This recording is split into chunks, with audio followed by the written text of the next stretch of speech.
굉해하며 백성을 많이 구제하고 하나님께 항상 기도하더니 하루는 제9시쯤에 하나님의 사자가 들어와 이르되 고넬료야 하니 고넬료가 주목하여 보고 두려워 이르되 주여 무슨 일이니이까? 천사가 이르되 내 기도와 구제가 하나님 앞에 상달되어 기억하신 바가 되었으니 내가 지금 사람들을 요빠에 보내어 베드로라 하는 시몬을 청하라. 그는 무두장이 시몬의 집에 유숙하니 그 집은 해변에 있다 하더라. 마침 말하던 천사가 떠나매 고넬료가 집안 하인들과 부하 가운데 경건한 사람 하나를 불러 이 일을 다 이루고 요빠로 보내니라. 아멘. 가이사라의 백부장 고넬료, 이런 제목으로 은혜를 나누겠습니다. 제목을 이렇게 붙였는데 부제목을 붙인다면 고넬료가 축복받은 이유, 이렇게 고넬료가 축복받은 이유. 지호이는 어디 갔어? 지호이? 아직 학교에서 안 왔어? 금요일 늦게 와 맨날? 원재는 어디 간 거야? 오고 있대? 청년들이 누가 빠진 거지? 평소에 오는 사람 중에?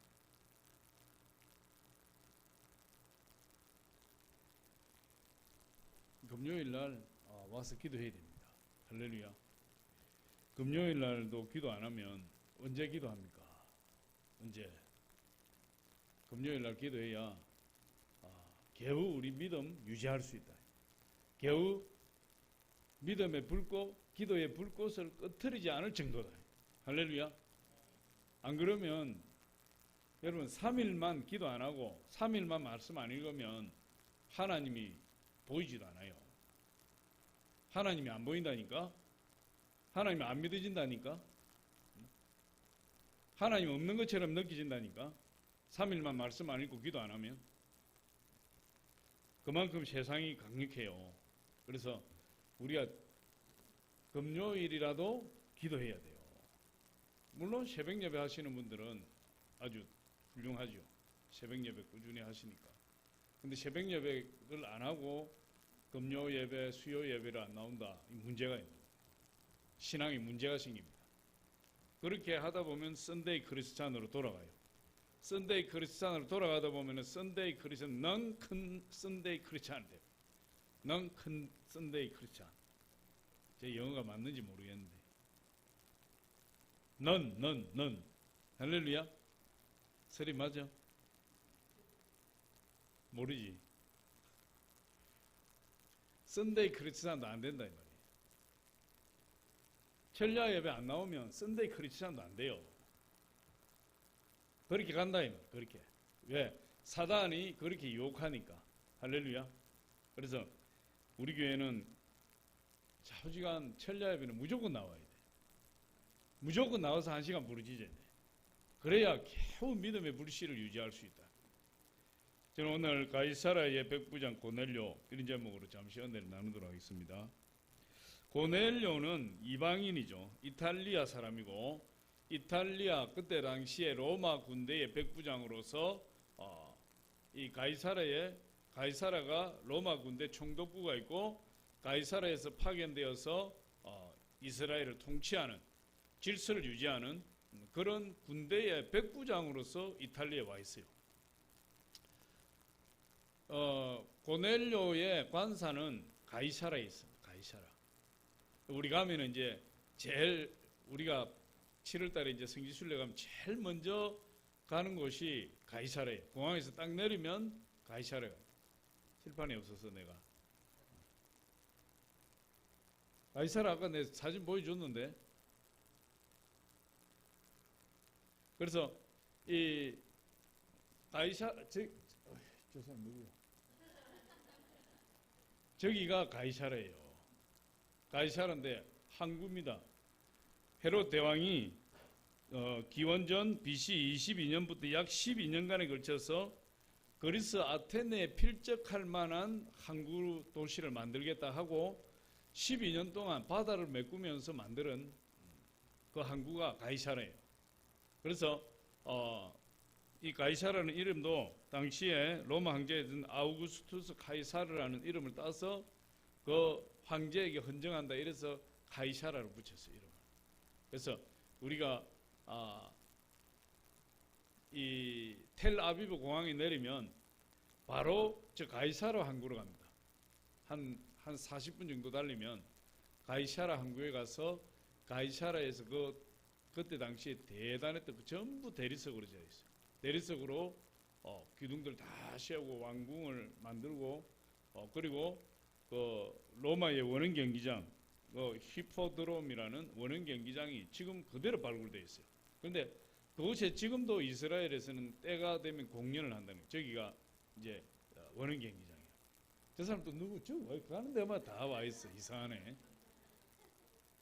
아니 역사책에 나왔나? 그래서 저기가 가이사라 옆에 붙어 있는 원형 경기장. 그리고 이제 십자군 전쟁 때에 또 성을 만든 것이 이 가이사라 항구 앞에 있어요. 그래서 다양하게 우리가 볼 수가 있고 그때 당시의 역사적인 그런 현장을 볼 수가 있는데 이 고넬료가 저 가이사라에 살았어요. 빨리 지우세요 이제. 저 또 뭐야? 저 가이사라 바다 쪽 말고 반대쪽에 이 지금 남아있는 기둥들 앞에서 찍은 거예요. 그래서 그 이제 아우구스투스 황제에게 헌정한다 해서 가이사라라는 이름을 붙여서 그 항구 도시를 만들었는데 거기에 이제 총독부가 있어요. 본디오 빌라도, 그 로마의 총독 본디오 빌라도, 또 총독 벨릭스, 또 총독 베스도 이런 사람들이 다 총독 본부가 어디 가이사라에 있어요. 그래서 장교들이 대부분 가이사라에 본부를 두고 예루살렘이나 또 이런 타 지역에 무슨 일이 있을 때 가이사라에서 출동하는 겁니다. 군대들이 가이사라에 출동을 해서 진압을 하고 다시 가이사라로 돌아오고, 사도 바울이 내가 황제 가이사에게 내가 재판을 청구하겠습니다 했을 때 유대인들이 이 바울을 죽이려고 음모를 꾸몄어요. 그래서 바울을 총독부에서 내려오면 총독부가 아니라 바울을 구리했던 데서 내려오면 이 바리새인들이 유대인들이 숨어 있다가 바울을 처단하고 죽이려고 했는데 그것이 이제 발각이 되어서 총독에게 귀에 들어간 총독이 군대를 호위를 해서 바울을 가이사라로 압송하는 장면이 있어요. 가이사라로. 가이사라 가면 안전하니까. 그래서 그곳에서 바울이 있다가 이제 로마로 압송되어 갔죠. 그래서 이 가이사라가 가이사라에 고넬료가 관사를 두고 있었다. 오늘 10장 1절에 보니까 가이사라에 고넬료라 하는 사람이 있으니 이탈리아 부대라 하는 군대의 백부장이라. 그래서 가이사라에 고넬료가 살고 있었고 베드로가 이제 고넬료를 만나게 되는 장면이 있어요. 그 장면은 오늘 우리 안 읽었지만 사도행 9장부터 보면 베드로가 순회 사역을 하고 있어요. 베드로가 순회 전도 사역을 쭉 하고 있는데 9장 32절에 보니까 그때에 베드로가 사방으로 두루 다니다가 루다에 사는 성도들에게도 내려갔더니, 그러니까 이때는 예수 그리스도께서 돌아가시고 많은 교인들이 기독교인들이 생겨났을 그때예요. 그러니까 루다라는 곳에 예수님이 베드로가 내려갔는데 그 루다에 에니아라는 8년 된 중풍병자가 있어요. 그 예수를 믿는 사람이에요. 그래서 베드로가 거기에 가서 그 중풍병자를 고치고, 성경 보니까 33절에 보니까 거기서 에니아라 하는 사람을 만나매 그는 중풍병으로 침상 위에 누운 지 8해라. 베드로가 이르되 에니아야, 예수 그리스도께서 너를 낫게 하시니 일어나 내 자리를 정돈하라 한데 곧 일어나니 루다와 사론에 사는 사람들이 다 그를 보고 주께로 돌아오니라. 이 하나님의 기적의 역사가 일어나면 구원의 역사가 따라와요. 할렐루야. 그래서 루다에서 8년 된 중풍병자를 베드로가 고쳤어요. 그리고 이 루다에서 약 18km 정도 떨어져 있는 요빠로 가게 돼요. 요빠는 또 해변 도시고, 요빠가 해변 도시고 쭉 올라가면 가이사라가 있습니다. 한 50km 정도 떨어져 있는 곳에. 그래서 이 텔아비브 공항은 요빠하고 거의 붙었어요. 텔아비브 공항. 그래서 우리 요빠는 우리가 마지막 날 방문하는 걸로 되어 있어요. 아니, 이 요빠에 누가 있었느냐? 다비다라고도 하는 도르가가 죽었어요. 도르가가 죽었는데 사람들이 시체를 씻어서 다락에 뉘어놨다. 그런데 이 베드로의 소문을 듣고 베드로를 청했습니다. 그래서 베드로가 가서 그 다비다를 위해서 기도하니까 하나님이 다비다를 살려주셨어요. 그게 이제 요빠에서 일어났던 일입니다. 그게 이제 9장 36절인데, 요빠에 다비다라 하는 여제자가 있으니 그 이름을 번역하면 도르가라. 선행과 구제하는 일이 심히 많더니 그때에 병들어 죽으며 시체를 씻어 다락에 누이니라. 루다가 요빠에서 가까운지라 약 18km 정도 떨어져 있습니다. 18km. 루다가 요빠에서 가까운지라 제 아들이 베드로가 거기 있음을 듣고 두 사람을 보내어 지체 말고 와달라고 안청하여 베드로가 일어나 그들과 함께 가서 이르매 그들이 데리고 다락방에 올라가니 모든 가부가 베드로 곁에 서서 울며 도르가가 그들과 함께 있을 때에 지은 속옷과 겉옷을 다 내보이거늘 베드로가 사람을 다 내보내고 무릎을 꿇고 기도하고 돌이켜 시체를 향하여 이르되 다비다에 일어나라 하니 그가 눈을 떠 베드로를 보고 일어나 앉은지라. 베드로가 손을 내밀어 성도들과 가부들을 불러 들여 그가 살아난 것을 보이니 온 요빠 사람이 알고 많은 사람이 주를 믿더라. 하나님의 기적의 역사가 일어나면 부흥의 역사가 일어나요. 할렐루야. 그래서 아까 루다에서도 많은 사람들이 주께로 돌아오고, 그 8년 된 중풍병자 애니아가 고침받으니까 수많은 사람들이 예수님께로 돌아오고, 또 이 요빠에서 다비다가 죽었다가 살아나니까 또 수많은 사람들이 예수님께로 돌아와서 예수 그리스도를 믿는 역사가 일어나요. 그리고 베드로가 그 다비다를 살리고 어디로 갔느냐? 시몬이라는 무두장이의 집에서 머물렀다. 43절에 베드로가 요빠에 여러 날 있어 시몬이라 하는 무두장이의 집에 머무니라. 그래서 요빠에서 다비다를 고치고 다른 도시로 가지 않고 요빠 시내에 있는 무두장이 시몬의 집에서 며칠 머무르고 기도를 하면서 그곳을 거처로 삼고 있었다.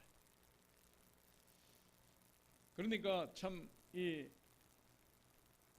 베드로가 이 순회 사역을 하면서 많은 기적을 일으키게 돼요. 그런데 많은 기적이 일어날 때마다 수많은 사람들이 예수님께로 돌아오게 되고 베드로가 그것을 복음을 전하고 그러면서 하나님께 쓰임 받은 위대한 종이 되었던 거죠. 그런데 이제 베드로가 이 요빠에서 무두장이 시몬의 집에서 머물 때에 한 50km 이상 떨어져 있는 그 가이사라에 있던 고넬료가, 백부장 고넬료가 지금 하나님 앞에 기도하고 있는 거예요. 하나님 앞에 기도하는데 한참을 기도하다 보니까 하나님의 사자가 이 고넬료에게 나타나서 저 요빠에 가면 무두장이 시몬의 집에 베드로라는 제자가 있는데 그를 청하여 말씀을 들으라, 이렇게. 그래서 고넬료가 사람을 보내는 거죠. 그것이 이제 오늘 10장 3절에 보니까 이 10장 1절부터 3절에 보니까 가이사라에 고넬료라는 사람이 있으니 이탈리아 부대라 하는 군대 백부장이라. 그가 경건하여 온 집안과 더불어 하나님을 경외하며 백성을 많이 구제하고 하나님께 항상 기도하더니 하루는 제9시쯤 되어 환상 중에 밝히 보매 하나님의 사자가 들어와 이르되 고넬료야 하니 고넬료가 주목하여 보고 두려워 이르되 주여 무슨 일이니까 천사가 이르되 내 기도와 구제가 하나님 앞에 상달되어 기억하신 바가 되었으니 내가 지금 사람을 요빠에 보내어 베드로라 하는 시몬을 청하라.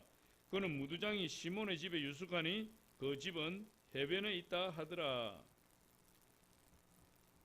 그래서 고넬료가 하나님 앞에 기도했어요.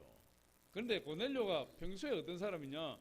2절에 잘 나와 있죠. 그는 이탈리아 이방인의 백부장이었지만 2절에 보니까 그가 경건하여 온 집안과 더불어 하나님을 경외하며 백성을 많이 구제하고 하나님께 항상 기도하더니, 그러니까 항상 하나님을 사랑하고 하나님을 경외하고 그리고 하나님 말씀에 따라 순종하고 그리고 하나님 앞에 항상 기도하는 사람이니까 하나님이 응답하시는 거예요. 우리가 이 고넬료 같은 믿음을 본받아야 돼요. 할렐루야. 그러면 하나님이 응답하세요. 하나님이 응답하시고 우리에게 좋은 길을 보여주시고 하나님 축복하시게 되어 있어요. 이 고넬료가 그렇게 하나님 앞에 기도하니까 하나님께서 천사를 보내어서 말씀을 하시는데, 저 옆바로 내려가면 무두장이 시몬이라는 사람 집에 베드로가 있으니까 그를 청하여라. 정확하죠. 정확하게 하나님 말씀이 정확하게 이루어지잖아요. 정확하게 무두장이 시몬의 집에 들어가서 그곳에 베드로가 있으니 베드로를 청해라. 정확하게 이야기합니다. 그래서 우리가 기도할 때도 하나님이 막 어지럽게 응답하지 않아요. 이게 응답인지 아닌지 그렇게 응답하지 않습니다. 하나님 분명하게 응답해요. 이제 우리가 그런 응답을 또 제대로 분별할 수 있어야 돼요. 그러려면 하나님 항상 하나님께 안테나를 집중하고 하나님 무슨 말씀을 하시는지 귀를 기울여야 돼요. 그 훈련이 안 돼 있으면 하나님 말씀하셔도 이게 하나님 말씀하시는 것인지 내 마음에서 내 생각에서 일어나는 소리인지 내 기분에 따라서 이게 들려오는 소리인지 분간해야 돼요. 분간해.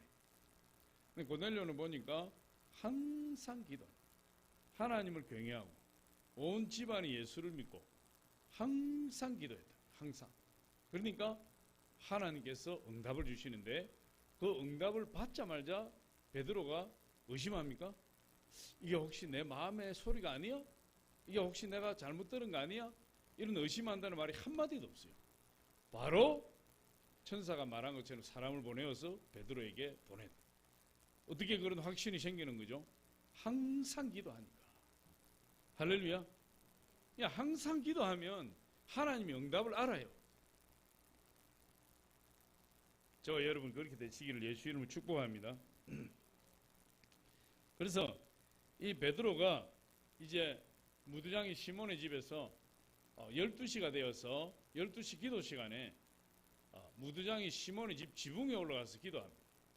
지붕에 올라가서 기도하는데 그때가 점심때잖아요. 이 베드로가 배가 고픈 겁니다. 배가 고픈데 집안에서 음식을 준비하는데 그 냄새가 배를 더 고프게 만드는 거예요. 성경에 보니까 그렇게 이야기를 하고 있어요. 보니까 10절에 보니까 이렇게 이야기합니다. 9절부터 보니까 이튿날 그들이 길을 가다가 그 성에 가까이 갔을 때에 베드로가 기도하려고 지붕에 올라가니 그 시각은 제6시더라. 6시는 절반을 뚝 잘라버린대요. 그러면 12시예요. 할렐루야. 시침이 짧은 것이 6시를 가리키고 있잖아요. 그거를 6시간 건너뛰어버리면 몇 시간 되는 거죠? 12시가 돼요. 그럼 이게 3시를 가리키고 있으면 뚝 반으로 잘라버리면 몇 시가 되는 거죠? 9시가 되는 거예요. 성경에 나오는 시간은 그렇게 계산하면 우리 시간하고 똑같아요. 6시간을 건너뛰든지 6시간 빼버린대요. 그래서 지금 베드로가 제6시에 기도한다 이 말은 12시에 정오에 기도하는 겁니다. 그랬더니 10절에 보니까 그가 시장하여 먹고자 하매 배가 고프 12시간에 배가 고팠어. 배가 고파서 점심을 먹어야지 하면서도 기도 시간이 되니까 기도하는 거예요. 그래서 우리는 밥보다 기도를 먼저 해야 될 줄 믿습니다. 베드로가 배가 고프고 밥 생각이 간절했지만 그래도 밥을 차리는 동안에도 기도하자 하고 지붕에 올라간 거예요. 그랬더니 밑에서 식사 준비를 하는데 냄새가 막 나는 겁니다. 10절에 보니까 그가 시장하여 먹고자 하며 사람들이 준비할 때에 황홀한 중에 사람들이 뭘 준비하는 거죠? 점심 준비하는 거예요. 점심 준비하는데 배가 꼬르륵 꼬르륵 배가 고프고 하니까 기도하다가 힘이 빠져서 약간 졸았는데 환상을 본 거예요. 이게요. 그러니까 환상은 우리 약간 졸릴 때 많이 봐요. 환상은. 저도 많은 경험을 했는데 막 기도하다가 나도 모르게 깜빡할 때 환상을 많이 봐. 베드로도 이게 지금 밥 먹을 생각하고 기도하다가 힘이 빠져서 약간 조는 사이에 환상을 봤어요. 그러면서 환상이 어떻게 보이느냐? 하늘이 열리고 보자기 네 귀퉁이를 매단 보자기가 베드로 앞에 내려와요. 그래서 하늘에서 소리가 들리기를 베드로야 잡아 먹어라. 보니까 네 발 달린 짐승이요 공중에 나는 새들이요 또 기어다니는 이런 가증한 것들인데 유대인들이 먹을 수 없는 먹으면 안 되는 그런 짐승들이 내 보자기에 쌓여서 내려오는 거예요. 그래서 베드로가 저는 결코 이런 것을 율법에 어긋나는 것을 먹어보지 않았습니다. 먹을 수 없습니다. 그러니까 하나님께서 뭐라고 말씀하시냐면 이렇게 이야기해요. 15절에 하나님께서 깨끗하게 하신 것을 내가 속되다 하지 말라 하더라. 그리고 그런 일이 3번 있은 다음에 보자기가 하늘로 영원히 올라가 버린 거예요. 그때 고넬료가 보낸 사람들이 베드로에게 당도했어요. 그러니까 타이밍이 딱 맞은 거죠. 그러니까 베드로가 그 사람들을 딱 만난 순간 고넬료가 자기를 청했다고 하는 고넬료가 보낸 사신들을 만나는 순간에 뭐가 깨달아진 거죠? 하늘에서 내려온 보자기가 깨달아진 거예요. 다시 말해서 그때까지만 해도 이방인의 구원에 대해서는 생각을 할 수가 없었거든요. 그런데 그 먹을 수 없는 가정하게 생각할 때 먹을 수 없는 그 네 발 달린 짐승들과 여러 가지 가정한 짐승들을 먹지 않고 거절했는데 하나님 뭐라고 그랬어요? 내가 깨끗하다고 한 것을 속되다고 하지 말라. 그러니까 이방인들의 구원에 대해서 하나님 말씀하신 거예요.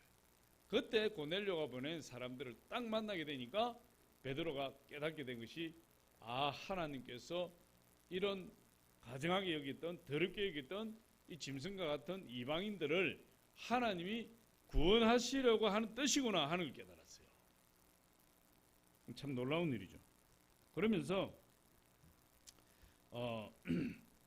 성령께서 베드로에게 두려워하지 말고 걱정하지 말고 저 사람들과 함께 가라. 그래서 그날 하루는 무두장이 시몬의 집에서 잠을 자고 그 다음 날 고넬료가 보낸 사신들과 함께 베드로가 몇몇 사람을 데리고 가이사라로 걸어서 올라가게 됩니다.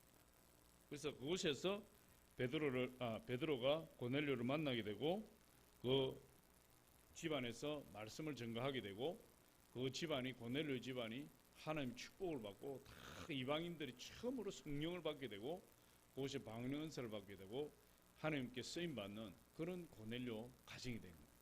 그래서 오늘 서론이 좀 길었지만 이 고넬료가 어떻게 하나님의 축복을 받고 쓰임을 받게 되었는지 거기에 대해서 몇 가지 알아보려고 하는 거예요. 첫 번째로 보니까 이 고넬료가 어떻게 하나님의 축복을 받고 쓰임 받게 되었느냐?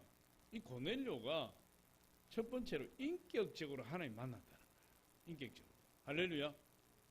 그럼 우리가 하나님 만나는 게 중요합니다. 우리 종교 생활 한다고 이야기 많이 하잖아요. 이것은 하나님을 만나지 않고 종교 행위를 하는 거예요. 하나님 만나지 않고. 하나님 만난 경험 없이 주일이 되니까 종교 행위하러 예배드리러 오는 거죠. 주일이 되니까. 11조도 하나의 종교 행위예요. 기도도 하나의 종교 행위에 불과할 수 있어요. 하나님 만나지 못한 사람에게 있어서는. 종교적인 신앙생활을 하는 것은 굉장히 피곤합니다. 율법으로 종교생활하는 것과 비슷해요. 아주 피곤해서 주일날 예배 드리러 가는 게 어떤 날은 기쁘게 나갈 수 있지만 어떤 날은 때려 죽여도 가기 싫어요. 종교생활 하니까 내 마음의 감정에 따라서 주일을 가고 싶기도 하고 가기 싫기도 하고 내 마음의 감정에 따라서 11조를 하고 싶기도 하고 하기 싫기도 하고 봉사를 하고 싶기도 하고 하기 싫기도 하고 이 종교 생활은 참 힘든 신앙생활이에요. 근데 그 종교 생활을 벗어나려고 하면 한 가지 방법밖에 없어요. 우리 하나님을 인격적으로 만나야 돼. 할렐루야. 하나님을 인격적으로 만나는 순간 변화돼요. 제가 이제 그런 증인이 돼. 저는 하나님을 인격적으로 만나고 나서 완전 변화된 사람이 저예요. 교회를 다녔어도 하나님을 만나기 전에는 저도 감정적으로 신앙생활 했어요. 가고 싶으면 가고, 가기 싫으면 가지 말고, 11조 하고 싶으면 하고, 하기 싫으면 안 하고. 저도 그랬어요. 왜? 그게 종교생활이니까 어쩔 수 없어요. 어쩔 수 없어요. 지금도 마찬가지예요. 우리 성도님들도 다 마찬가지입니다. 거기에 벗어나는 사람 한 사람도 없어요. 그런데 제가 예수 그리스도를 인격적으로 딱 만나고 보니까 지금까지 신앙생활한 게 너무 잘못된 거예요. 너무 잘못된 거예요. 완전 종교생활한 겁니다. 완전. 하나님에 대해서 전혀 알지 못했다. 예수님에 대해서 전혀 알지 못했다. 하나님에 대해서, 예수님에 대해서 알지 못했던 사람이 그 하나님 마음을 깨달을 수가 있겠습니까? 그 안타까워하고 어쩔 줄 몰라 하는 그 하나님 마음을 어떻게 깨달아 알 수 있겠어요? 종교생활 하는 사람이. 그런데 내가 하나님을 딱 만나고 나니까 하나님 마음이 읽혀져요. 우리를 너무너무 사랑하시고 주일이 되면 우리 하나님이 눈이 빠지게 기다리고 있다. 성도님들을. 주일이 되면. 할렐루야. 아니 명절 되면 시골에 100세 된 할머니 할아버지가 손자 손녀를 기다리듯이 눈이 빠지게 기다리시는 분 우리 하나님이에요. 그리고 우리 하나님은 우리에게 축복하시려고 얼마나 애를 쓰시는지 몰라. 마치 부모가 자식이 잘 되기를 원해서 모든 걸 다 해주기를 원하듯이 우리 하나님이 하나님 믿는 자녀들에게 축복하시려고 온갖 애를 다 쓰시는 거예요. 그래서 잔소리한다. 그럼 70 먹은 아들 보고 90 먹은 아버지 어머니가 얘야 차 조심해라. 건널목 건널 때 손 들고 건너라. 그런다니까. 그 부모가 볼 때는 70 먹은 자식이 어린애예요. 할렐루야. 우리 하나님이 그런 거예요. 너 축복받아야 된다. 너 하는 게 쓰임 받아야 된다. 그러니까 주일 성수 잘해라. 11조 잘해라. 봉사 잘하고 기도 많이 해라. 내가 반드시 너 축복할 거야. 그렇게 하면 너 축복받아. 그렇게 하면 하나님께 쓰임 받아. 큰 인물이 돼. 우리 하나님 마음이 끊임없이 느껴져요. 이게. 그전에는 이게 귀찮고 막 모든 것이 다 억압하는 것 같고 그랬는데 하나님 만나고 나니까 그게 아니에요. 그때부터 어떻게 변화됩니까? 주일날 최고로 일찍 가야 돼. 그냥 내 마음이 급하다니까. 빨리 성전에 들어가서 예배드리고 찬양하고 하나님 만나고 싶은 그 급한 마음 때문에 집에 한순간 있을 수가 없어요. 차를 운전을 해도 천천히 할 수가 없어. 성전에 기다리는데 뒤에서 기다릴 수가 없어요. 새치기 해서 앞으로 가고 뭐 믿는 사람 새치기 하면 됩니까? 마음이 급한데 뭐 새치기 하는 거예요. 앞으로 밀고 올라가는 겁니다. 사람들이 거꾸로 내려오는데 내가 혼자 밀고 올라 들어가면서 손가락질 나고 욕먹고 그런데 그렇게 할 수밖에 없는 게 마음이 급하니까 빨리 들어가고 싶다니까. 빨리 성전에 들어가고 싶으니까 빨리 주님 만나고 싶으니까 11조 돈이 이 11조요 하나님 만나고 나니까 돈이 하나도 아깝지가 않아. 진짜 하나도 아깝지 않아. 어떻게 하다가 목돈이 생기면 우리 주님이 생각이 제일 먼저 나요. 그럼 그걸 가지고 있다가 주일날 하나님 앞에 드리면 이 마음의 기쁨이 이루 말할 수 없어요. 저는 여러분 그렇게 하라고 말씀드리는 게 아니에요. 제가 예수님 만나고 나니까 제가 그렇게 변화가 됐다니까요. 그러니까 목돈이 생긴다. 무슨 돈이 생기면 그냥 예수님 생각이 제일 먼저 나요. 11조 뭐 1,000원, 100원 계산해서 드리는 게 아니고 그냥 뚝 잘라서 이렇게 드리는 거죠. 뚝 잘라서 그렇게 드리고 싶으니까 뭐 5월 달에 되면 우리 선교 작정하고 선교헌금 작정하고 뭐 작정할 때 뭐 안 물어보고 하는 거예요. 그럼 내가 선교헌금 작정 딱 하고 나면은 저 사람도 선교헌금 작정해가 오고 나도 선교헌금 작정해 오고 뭐 둘이 니 하고 나 하고 그게 전혀 아깝지 않아요. 전혀. 왜? 내가 예수 그리스도의 사랑을 체험해버리고 할렐루야. 그게 은혜로 신앙생활을 하는 거예요. 종교적으로 신앙생활을 하는 건 율법으로 하는 겁니다. 율법은 딱 두 가지 이유 때문에요. 하나님 나를 심판하실까 두려워서, 두 번째로는 혹시 이렇게 하면 하나님 나에게 복 주시지 않을까, 그걸. 그런데 은혜로 하는, 은혜로 하는 하나님 만나가는 신앙생활은 뭐죠? 내 마음이 하나님을 사랑해서 내가 하나님 그 마음을 깨달아서 할 수밖에 없게 되는 거예요. 할렐루야. 이야기가 좀 길었는데 이 고넬료는 하나님을 인격적으로 만난 사람이다. 저는 그렇게 생각이 돼요. 왜 그러냐 하면 이 고넬료가 베드로를 청해놓고 자기 집에 일가 친척들을 다 불러 모으고 친구들을 다 불러 모았어요. 하나님을 만난 사람이 아니면 이렇게 할 수가 없는 거예요. 자기 혼자 은혜 받고 그냥 가족들 반대하고 또 친척들 반대하는데 그런 잔소리, 귀찮은 소리 듣기 싫다. 내 혼자 은혜 받고 말지. 내 혼자 기도하고 말지. 얼마든지 그럴 수 있어요. 또 뿐만 아니라 이 고넬료는 이방인. 이 하나님을 모르는 가족들을 데리고 하나님을 믿는 땅에 지금 들어와 있는 사람이에요. 그러니까 로마의 백부장인데 로마에서 기독교인들이 엄청난 핍박을 당했습니다. 엄청난 핍박을 당하고 수많은 사람들이 순교했죠. 그 많은 이유가 있지만 그 중에 결정적인 이유가 뭐냐 하면 로마는 황제 숭배 사상이 팽배한 곳이에요. 로마의 모든 황제는 다 신이에요. 그래서 로마 시민권자들이 로마에 사는 사람들은 전부 누구를 섬기게 되냐면 황제를 섬기게 돼요. 황제를 신으로 섬기게 돼요. 황제를 신으로 섬기지 않으면 그 사람은 바로 사형을 당하는 거예요. 그런데 기독교인들은 우리 기독교인들은 황제를 신으로 섬길 수가 없는 거죠. 유일하신 하나님 한 분, 그리고 독생자 예수 그리스도만 섬길 수 있는 사람들이 기독교인들이에요. 그런데 기독교인들이 무참하게 살해를 당했습니다.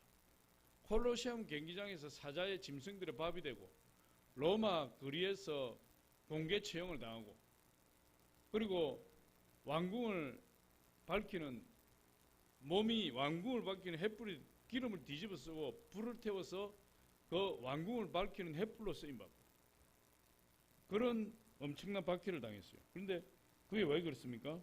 황제 숭배를 반대했기 때문에. 황제 숭배.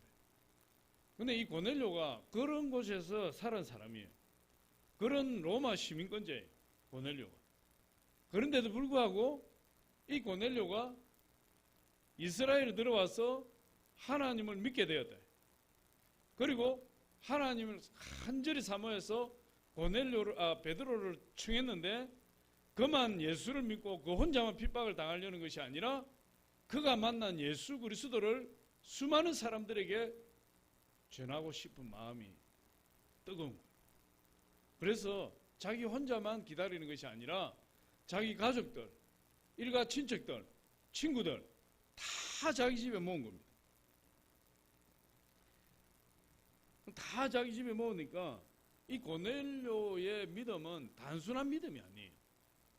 정말 하나님을 위해서 죽으면 죽으리라는 그런 믿음이 아니고서는 이 일을 할 수가 없는 거예요.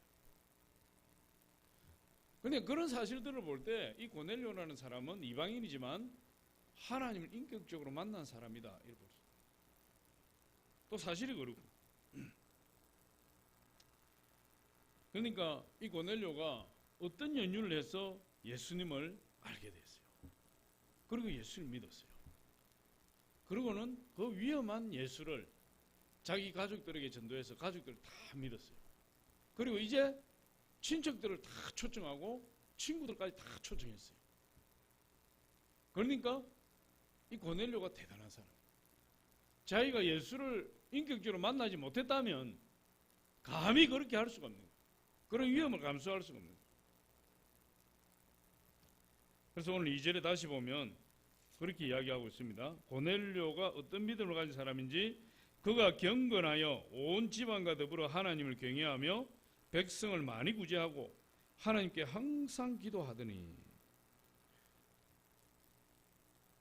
그리고 베드로를 청했는데 그의 일가 친척 친구들을 다 청했어요. 이 고넬료는 자기가 예수를 만나고 나니까, 하나님을 만나고 나니까 정말 하나님을 만나지 못한 사람들이 불쌍하고 긍휼하기 그지없는. 그러니까 이 고넬료를 어떻게 하면 일가 친척 가족들, 일가 친척들 친구들에게 복음을 전할까, 그 생각이 골몰하게 됩니다. 그래서 하나님 앞에 항상 기도하고 날마다 기도하고, 그랬을 때 하나님께서 그 길을 열어주십니다.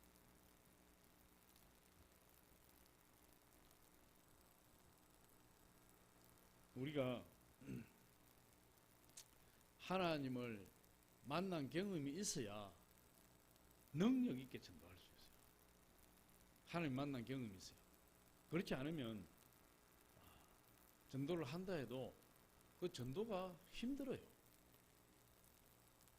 기쁘지가 않고 아주 힘들어요. 그런데 우리가 예수 그리스도를 딱 만나게 되면 어떻게 됩니까? 예수 그리스도 인격을 딱 만나면 하나님 능력을 부어주신다. 하나님 그 능력을 통해서 전도가 쉽게 되는 겁니다. 할렐루야. 그럼 마태복음 10장 7절로 8절을 보니까 우리 한번 보여주세요. 마태복음 10장 7절로 8절, 예수님이 제자들에게 주시는 말씀인데 우리 같이 한번 읽어봅니다. 시작.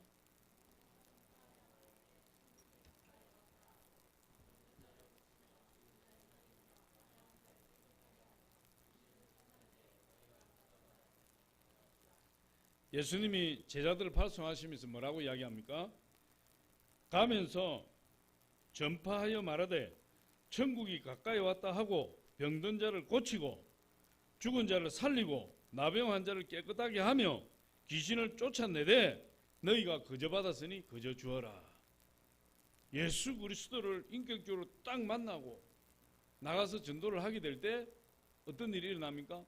귀신이 쫓겨나고 병든 자가 치료받고 문제가 해결되고, 그런 표적이 따르기 시작하면 수많은 사람들에게 담대하게 복음을 전할 수 있다. 그러니까 예수 그리스도를 인격적으로 만나야 내가 담대하게 복음 전할 수 있어요. 담대하게. 그래서 너희가 거저 받았으니, 예수를 믿고 나니까 하나님 능력을 받는 겁니다. 하나님 능력이 임하는 거예요. 할렐루야. 그 다음에 주는 거죠. 받은 것을. 그게 전도예요. 그래서 이런 것을 볼 때 이 고넬료는 이방인의 군대 장교였지만 그가 예수님을 인격적으로 만났기 때문에 온 마음을 다하여 하나님을 섬길 수가 있어요. 그렇게 봅니다. 그 다음 두 번째로 볼 때 이 고넬료는 항상 기도하는 사람이었다. 항상. 오늘 2절에 보니까 그렇게 이야기하고 있죠. 그가 경건하여 온 집안과 더불어 하나님을 경외하며 백성을 많이 구제하고 하나님께 항상 기도하더니, 항상 기도하는 사람. 백부장은 100명의 부하를 거느리고 있으니까 뭐 훈련도 시켜야 될 뿐만 아니라 또 행정적으로 처리할 일들이 많아서 백부장이 시간이 한가한 사람이 아니에요. 아주 바쁜 사람이죠. 그 직책이 한가한 직책이 아니고 아주 바쁜 직책이에요. 그래서 이 헨첸이라는 신학자는 이 고넬료가 항상 기도했다 이 말씀을 과장되었다 이렇게 이야기해요. 과장되었다. 고넬료는 그 직책 때문에 기도를 항상 할 수 없는 사람이었다. 그렇기 때문에 성경에 고넬료는 항상 기도했다 이 말이 좀 뻥튀기 되어서 기록되었다 이렇게 이야기를 해요. 여러분도 그렇게 생각합니까? 그렇지 않아요.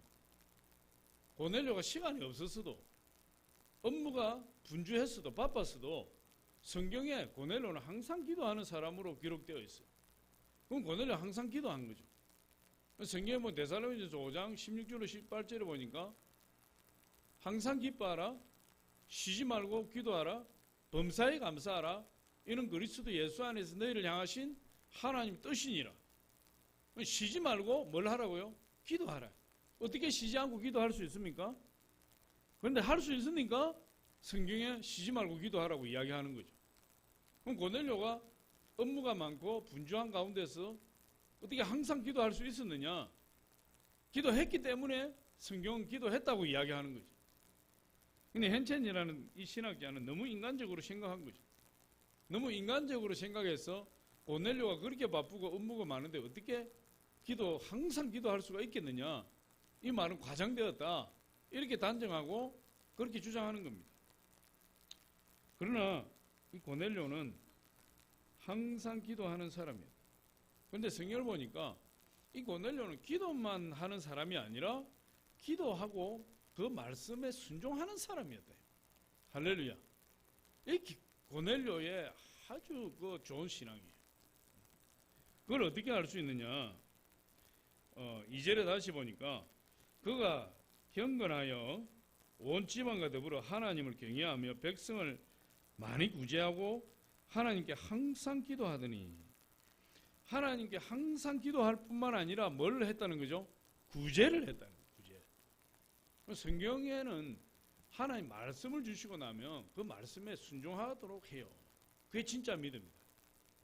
그러니까 기도만 하는 믿음, 그 다음에 구제만 하는 믿음, 이게 분리되면 반쪽짜리 믿음밖에 안 돼요. 오히려 믿음이 아닐 수도 있어요. 그런데 기도하고 구제하는 것, 하나님께 기도하고 하나님 말씀대로 순종하는 것, 하나님 말씀대로 섬기는 것, 이게 진짜 믿음이고, 고넬료는 그런 진짜 믿음을 가진 사람이었대요. 고넬료는. 그러니까 4절에 보니까 이렇게 이야기합니다. 고넬료가 주목하여 보고 두려워 이르되 주여 무슨 일이니까? 천사가 이르되 내 기도와 구제가 하나님 앞에 상달되어 기억하신 바가 되었으니, 하나님의 응답이 어떻게 임하는 거죠? 내 기도와 구제가 응답되었다. 내 기도와 구제가. 할렐루야. 그러니까 기도와 구제가 각각 따로따로 있는 것이 아니, 하나님 말씀은 말씀이고 또 행함은 행함이 이게 따로 있는 것이 아니, 하나님 말씀이 임하면 그 말씀대로 순종하는 것이 믿음이에요. 하나님 말씀이 임하면 그 말씀대로 섬기는 것이 믿음이에요. 할렐루야. 근데 고넬료는 그렇게 했다 이 말이에요. 구제가 있는데 믿음이 없어요. 기도가 없어요. 기도는 열심히 하는데 순종함이 없어요. 그런 믿음은 믿음이 아니라는 거죠. 내가 하나님께 열심히 기도했으면 그 하나님 말씀대로 순종해 나가는 것. 고넬료는 그런 사람이에요. 그래서 이 고넬료의 믿음이 하나님 앞에 인정을 받는 거죠. 항상 기도하고 그리고 섬기는, 순종하는. 이 고넬료는 이제 신학자들 이렇게 봅니다. 고넬료가 예수 그리스도를 믿어서 기독교인이 되었지만 그가 초대교회 당시에 기독교 공동체에 참여하지는 못했을 것이다. 그러니까 우리가 초대교회 보니까 집에서 날마다 모여서 집에서 떡을 떼고 성전에서 기도하고 이렇게 하잖아요. 교제를 나누고. 그리고 내 것이라 주장하지 않은 유무상통하고. 바나바가 자기 땅을 팔아서 교회 바치니까 아나니아 삽비라가 그걸 보고 자기 땅을 팔아서 바치려고 했다가 욕심이 생겨서 조금만 바치다 그냥 죽었대. 그런 일들이 막 일어나는 그 초대교회에 날마다 집에 모이든지 성전에 모이든지 모여서 기도하고 떡을 떼고 흩어지면 전도하고 모이면 기도하던 그런 기독교 공동체에 참여하지는 못했다. 고넬료. 그럼 이 고넬료가 어떻게 했느냐? 이제 일부 신학자가 이렇게 이야기해요. 고넬료는 유대인 해당에, 우리 예수님도 유대인 해당에서 예배 드렸잖아요. 유대인 해당에 안식일마다 찾아가서 예배 드리는 정도의 믿음을 가진 사람이에요. 어쨌든 예배를 드려야 되니까. 그 정도예요. 그러니까 이 고넬료가 이 기도하고 구제를 하는 것은 교회를, 그가 만약에 교회 공동체 일원으로 참여했다면 초대교회 성도님처럼 교회를 통해서 많은 구제를 했습니다. 그런데 고넬료는 교회 공동체에 참여하지 않음에도 불구하고 그가 하나님께 기도하고 하나님의 말씀을 알게 되니까 구제하지 않고는 안 된다는 사실을 알아요. 그래서 그가 교회 공동체를 통해서 봉사하고 헌신할 수는 없었지만 그가 하나님 말씀을 붙들고 하나님 말씀으로 말씀하시는 대로 순종하며 구제 사역을 펼쳐나갔다. 스스로. 그게 어떻게 보면 위대한 거예요. 이 고넬료가 하나님 만났기 때문에 그렇게 순종할 수 있는 거예요. 이 고넬료가 항상 기도하고 구제한 그것이 이 바로 고넬료 위대한 신앙이에요. 고넬료. 그렇게 하기 힘든데 그렇게 한 거죠. 우리가 예수를 믿으면 믿음이 뭐냐? 믿음은 우리가 에베소에서 보니까 우리가 믿는 것과 아는 것을 아는 것이 하나가 돼요. 이렇게 우리가 믿는 것과 아는 것. 우리 요 칠판 설교할 때 제가 했는데 여러분 기억하는지 모르겠어요. 에베소 4장 13절 우리 한번 봅니다. 에베소 4장 13절 시작. 우리가 다 하나님의 아들을 믿는 것과 아는 일에 하나가 되어 온전한 사람을 이루어 그리스도의 장성한 분량이 충만한 데까지 이르리니. 그럼 우리의 믿음이 뭐냐 할 때 우리의 믿음은 두 개가 같이 가는 거예요. 하나님의 아들을 믿는 것과 아는 일. 믿는 것과 아는 일. 그게 같이 가야 돼요. 그러면 하나님의 아들을 믿는 것은 뭐냐? 믿는 것이라고 할 때 이는 이제 피스티스라고, 피스티스 헬라어로 피스티스라고 하는데 이것은 아는 것부터 하겠습니다. 아는 것은 뭐냐? 이 에피그노시스라고 해요. 아는 것은 에피그노시스, 영어로 하면 knowledge, 지식 이런 거예요. 그런데 이게 무슨 지식이냐? 하나님이 무슨 지식이냐면 행위에 영향을 끼치는 하나님의 뜻에 대한 지식, 하나님의 뜻을 아는 지식이에요. 하나님의 뜻. 하나님의 속마음이 있잖아요. 그 속마음이 무엇을 통해서 다 우리에게 보여준 거예요? 성경을 통해서. 그러니까 어떤 지식이 있느냐? 하나님의 마음을, 하나님의 뜻을 아는 지식이 아는 것이에요. 하나님의 뜻을 아는 지식. 할렐루야. 하나님 우리에게 원하시는 것이 무엇일까 하고 아는 것. 그게 지식이다 이 말이에요. 그러면은 우리 골로새서 1장 9절로 10절 한번 보겠습니다. 우리 같이 한번 읽어봅니다. 시작. 이로써 우리도 듣던 날부터 너희를 위하여 기도하기를 거치지 아니하고 구하노니 너희로 하여금 모든 신령한 지혜와 총명에 하나님의 뜻을 아는 것으로 채우게 하시고 주께 합당하게 행하여 범사에 기쁘시게 하고 모든 선한 일의 열매를 맺게 하시며 하나님을 아는 것에 자라게 하시고. 하나님의 뜻을 아는 것, 하나님을 아는 것, 그게 지식이에요. 그게 아는 것이에요. 아는 것. 우리가 하나님의 뜻을 알아야죠. 성경을 읽으면 하나님 뜻을 알아야죠. 하나님 뜻을. 까만 거는 글씨고 하얀 건 종이고 이 누구는 다. 하나님이 이 말씀을 통해서 우리에게 뭘 원하시는 것인가? 하나님 마음이 어떤 마음이신가? 이걸 아는 것이에요. 그 다음에 이제 믿는 거죠. 믿는 것. 아까 피스티스라고 믿는 것은 이 믿는 것은 이 계약이나 약정을 존중하는 행동 이렇게 하게. 계약이나 어떤 계약이나 약정을 존중하는 행동, 그것을 약속을 했으면 그것을 계약을 했으면 그걸 그 계약대로 행하는 거죠. 행하는 거. 그게 믿는 것이다. 야고보서 2장 22절 우리 한번 봅니다. 야고보서 2장 22절.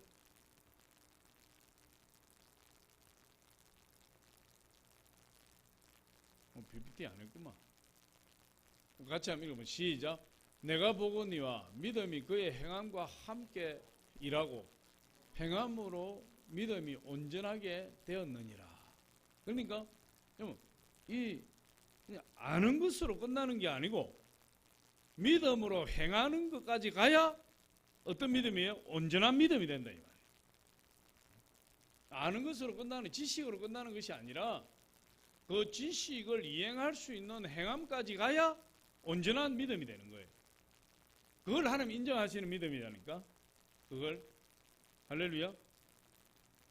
그러니까 이 고넬료가 예수 그리스도를 믿고 축복을 받은 것은 그의 기도가 대단한 기도인데 항상 기도하는 사람이었는데 기도만이 아니라 그의 행함까지도 함께 구제로. 할렐루야. 그래서 고넬료가 축복을 받아. 이거 10시 되면 큰일 났네. 중요한 거예요. 마지막 세 번째. 이 중요한 건데. 고넬료는 하나님 말씀을 사모하는 사람이었어요. 그래서 하나님 축복을 받아요. 하나님 말씀을 사모하는 사람이에요. 베드로가 고넬료의 집에 도착했어요. 고넬료가 보낸 사람들과 함께 베드로가 몇몇 사람을 데리고 요빠에서 출발해서 가이사랴의 그 고넬료 집에 딱 도착했어요. 도착했더니 이 고넬료가 많은 사람들을 모아놓고 베드로를 기다렸어요. 왜 사람들을 모아놓고 기다린 거죠? 베드로를 통해서 나오는 하나님 말씀을 들으려고. 하나님 말씀을 듣고자 해서 그 집에 사람들을 가득 채워놓고 기다린 거예요. 그래서 하나님의 베드로의 입을 통해서 하나님 무슨 말씀을 하실 것인가, 거기에 엄청난 관심을 가지고 있는 거예요. 지금 이 고넬료가 그 같이 모인 사람들 마찬가지고. 베드로가 도착하니까 고넬료가 베드로에게 이렇게 고백합니다. 10장 33절 우리 한번 봅니다. 자, 같이 한번 읽어보면 시작. 내가 곧 당신에게 사람을 보내었는데 오셨으니 잘하였나이다. 이제 우리는 주께서 당신에게 명하신 모든 것을 듣고자 하여 다 하나님 앞에 있나이다. 그러니까 고넬료가 지금 베드로를 딱 만나서 그 이야기, 우리가 지금 당신에게 명령하신 모든 것을 듣고자 하여 누구 앞에 있다고? 하나님 앞에 있나이다. 실제로 누구 앞에 있는 거죠? 베드로 앞에 있는 거죠. 고넬료가 베드로를 앞에 두고 나는 지금 하나님 앞에 있습니다. 그렇게 이야기해요. 그러니까 고넬료의 아주 겸손한 모습이죠. 그런데 베드로 앞에 있는 것을 하나님 앞에 있는 것이다. 다시 말해서 무슨 말이죠? 하나님이 베드로 입을 통해서 하시는 그 말씀이 베드로의 말이 아니라 하나님의 말씀인 것을 나는 인정합니다. 인정합니다. 그래서 하나님 앞에 있다고 이야기합니다. 그럼 베드로가 하는 말을 하나님 말씀으로 인정 안 하면 어떻게 하나님 앞에 있다고 이야기하겠어요? 나는 당신 앞에 있는 거지. 베드로 앞에 있는 거지. 근데 이 고넬료는 베드로의 입을 통해서 나오는 하나님의 말씀을 베드로의 말로 듣지 않고 하나님의 말씀으로 들으니까 이 베드로를 통해서 말씀하시는 그 하나님 앞에 있다. 그게 중요해요. 그러니까 우리가 하나님의 말씀을 들을 때 어떤 태도로 들어야 됩니까? 사람의 말로 들으면 그건 사람의 말이에요. 제가 지금 설교하고 있는데 우리 목사님 설교 말씀은 목사님 생각으로 하는 말이니까 저 말씀이 뭐가 중요하겠어. 그러면 자는 겁니다. 잠자요. 사람 이야기인데 피곤한데 듣고 앉아 있겠어요. 사람 말인데. 그런데 우리 목사님을 통해서 하나님 말씀하신다고 딱 생각하면 그럼 잠이 오겠습니까? 다른 짓 하겠어요? 하나님 말씀인데 감히 그게 안 되는 거예요. 그러니까 고넬료가 그 앞에 처음에 베드로를 보고 고넬료가 어떻게 했다고요? 꿇어 엎드려 절했다 그랬어요. 꿇어 엎드려 절했어요. 왜? 하나님으로 보았으니까. 베드로가 나도 당신과 같은 사람이요, 일어나시오. 그렇게 이야기했지만 고넬료가 그걸 몰라서 저렇게 했습니까? 베드로와 함께 임하시는 그 하나님을 향해서 절을 한 거죠. 어쨌든 우리가 사람의 말로 듣기 시작하면 이 사람의 말이에요. 그런데 하나님 말씀으로 듣기 시작하면 이 하나님 말씀이에요. 할렐루야. 저와 여러분들 하나님 말씀으로 들으시는 은혜가 있으시길 예수님을 축복합니다. 성경에 보니까 이 데살로니가 교회의 성도들은 그 사도 바울 선생의 말을 하나님 말씀으로 받아요. 하나님 말씀으로 받았을 때 거기에 기적이 일어나는 거예요. 사람의 말로 받으면 기적이 없어요.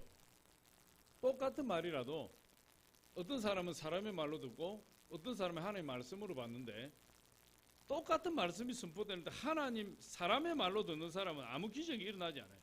그러나 하나님의 말씀으로 듣는 사람에게 하나님의 역사가 일어나는 거예요. 우리 데살로니가전서 2장 13절 데살로니가 교회 한번 보겠습니다. 같이 한번 읽으면 시작.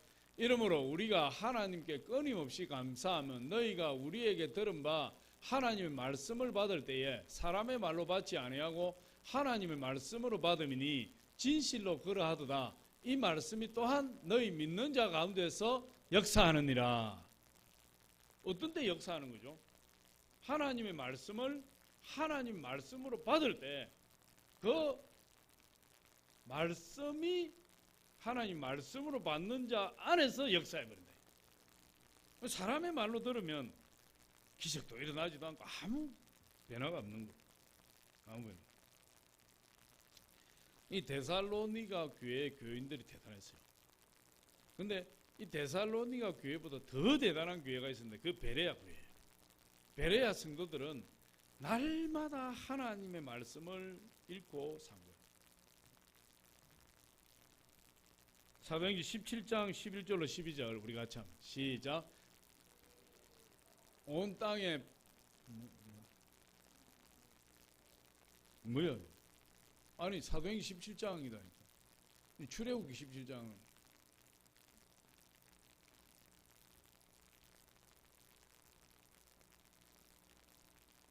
같이 시작. 베레아에 있는 사람들은 데살로니가에 있는 사람들보다 더 너그러워서 간절한 마음으로 말씀을 받고 이것이 그러한가 하여 날마다 성경을 상고하므로 그 중에 믿는 사람이 많고 또 헬라의 기부인과 남자가 적지 아니하니. 그러니까 베레아 성도들은 어떻게 한다고요? 간절한 마음으로 하나님 말씀을 받는 거예요. 간절한 마음. 말씀에 대한 태도가 이렇게 나타나야 돼요. 하나님 말씀이 볼 때 간절한 마음으로 하나님 말씀을 받는 겁니다. 갈급한 마음이에요. 할렐루야. 이 간절한 마음, 갈급한 마음으로 하나님 말씀을 받고 또 그 말씀을 받고 나니까 그것으로 끝이 아니에요.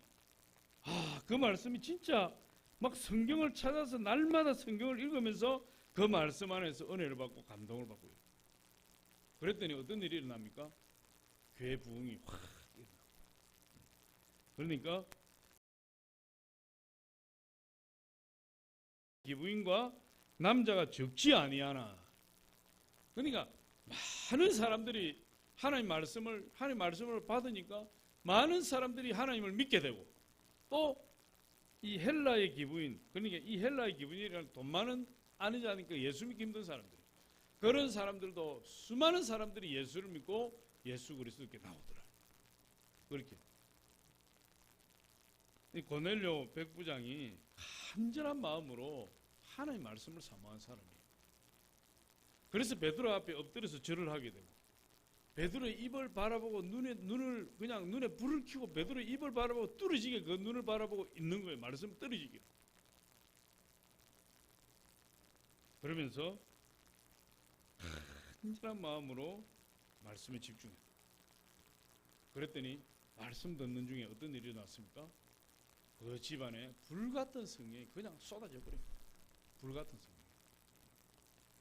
성경이 그렇게 44절 우리 44절에 보니까 베드로가 이 말을 할 때에 성령이 말씀 듣는 모든 사람들에게 내려오시니 46절에 이는 방언을 말하며 하나님 높임을 들으시. 45절부터 베드로가 함께 온 할례 받은 신자들이 이방인들에게도 성령 부어 주심으로 말미암아 놀라니 이는 방언을 말하며 하나님 높임을 들음이르라. 그렇게 말씀에 집중하고 하나님 사람의 입에서 나오는 말씀을 하나님 말씀을 듣고 귀를 기울이고 그 한 글자도 놓치지 않으려고 집중하고 눈에 불을 켜고 베드로의 입을 바라보니까 그 말씀에 집중하는 모든 사람들에게 성령이 불같이 그리고 다 방언의 은사예요. 그런 역사가 일어나게 돼요.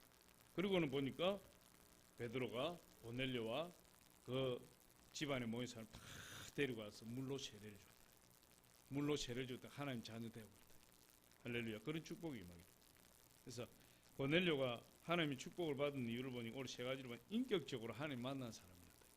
두 번째로 보니까 항상 하나님께 기도했던 사람이었고 세 번째로 하나님의 말씀을 간절히 사모한 그런 사람이었다. 할렐루야. 저와 여러분이 이 이방인 고넬료 백부장처럼 정말 우리 하나님의 은혜, 하나님 축복 안에 거하시기를 예수 이름으로 축원합니다. 아버지 감사합니다. 오늘도 함께 하시고 하나님 천리아 예배 가운데 우리를 불러주셔서 감사합니다. 오늘 아버지 고넬료를 통해서 하나님 아버지 그가 얼마나 우리 주님을 사랑했는지 예수 그리스도 사랑했는지